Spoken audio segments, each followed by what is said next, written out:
Where's that sweet-ass picture? There we go. All right.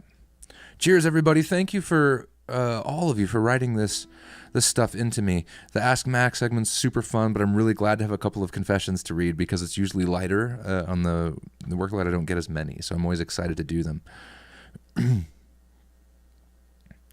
It's all good, guys. All right. Nerdsit says, I usually work at night, so it's great to have all the nice music. Oh, well, sweet. Anything I can ever play with you to make your workday easier, just let me know. But everybody, thanks for this wonderful Wednesday. This is a nice, mellow recovery. May you be a half an hour in heaven before the devil knows you're dead.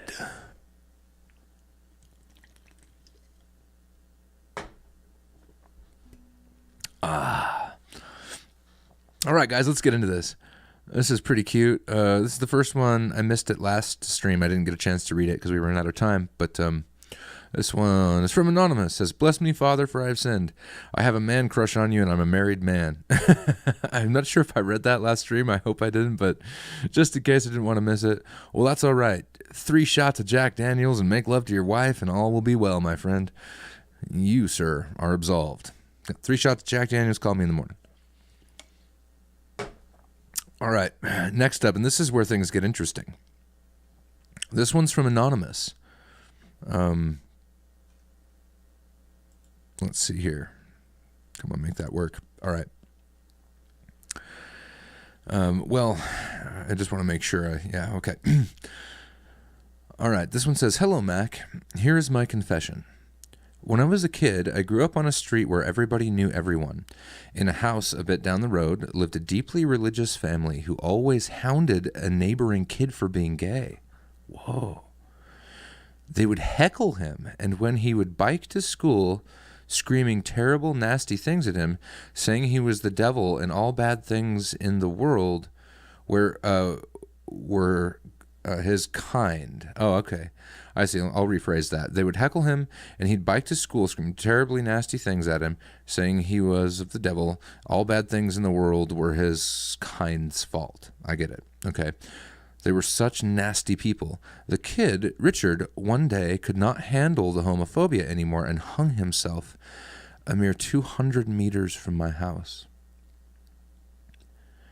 I was 13 at the time, and Richard was only 17 years of age and had his whole life ahead of him.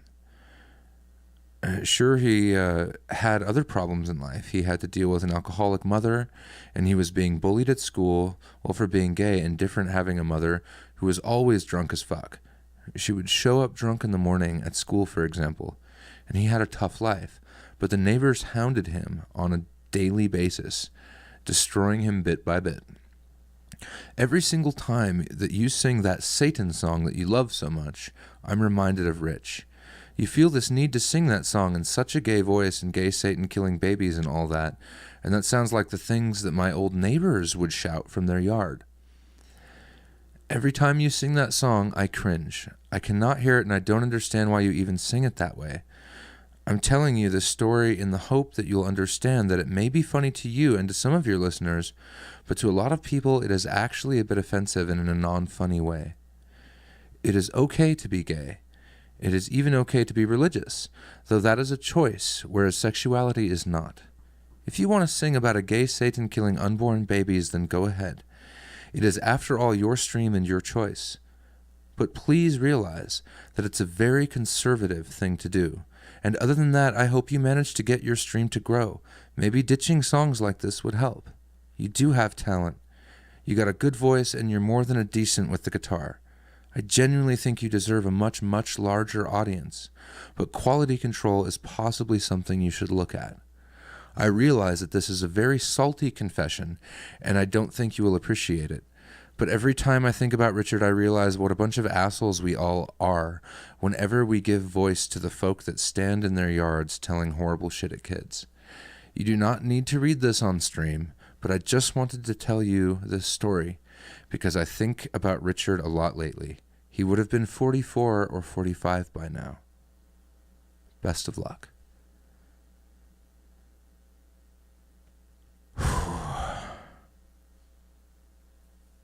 Wow, it's hard not to get getting all emotional over here. All right. Yeah. Well, that's heavy. Okay. Well, first of all, of course, I mean, I have to apologize. I mean, from the bottom of my heart.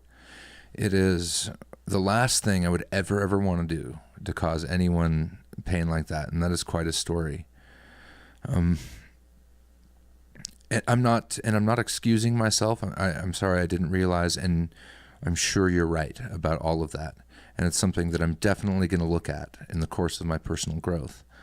But just so you know where my intentions are, because sometimes we can get that confused. The reason why I sing that song that way is because that's exactly how it's written. The author, Stephen Lynch, I mean, that's basically verbatim how the song is sung. So that's, first of all, the reason why I do it. And second of all, I sing humorous songs like this because many of my friends are gay. Not only that, close, almost family members, family members.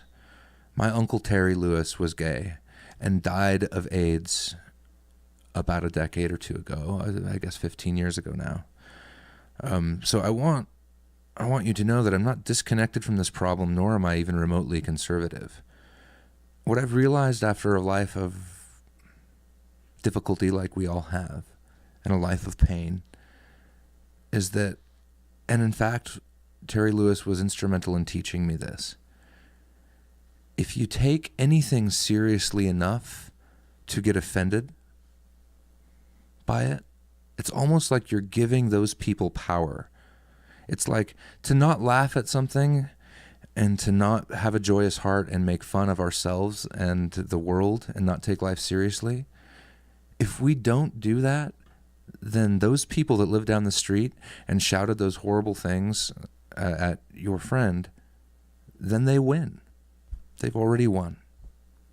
And I, for one, refuse to play that game.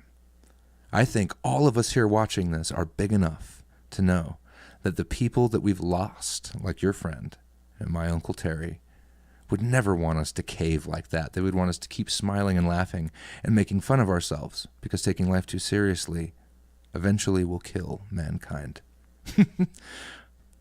Hopefully not, but that's the way I see it. But man, I'm so sorry. And please, whoever you are that wrote that in, if there's a way you can send me a whisper or whatever, let me know when you're watching the chat. I promise I won't sing it because I don't want to hurt anybody. But my God, guys, thank you very much for letting me know, and I will endeavor to be a more compassionate and considerate person. So thank you very much for that confession. You are definitely absolved, maybe with a one shot of Jack Daniels, but I hope I'm absolved too. Here's to you. Salute. Wow, I love stuff like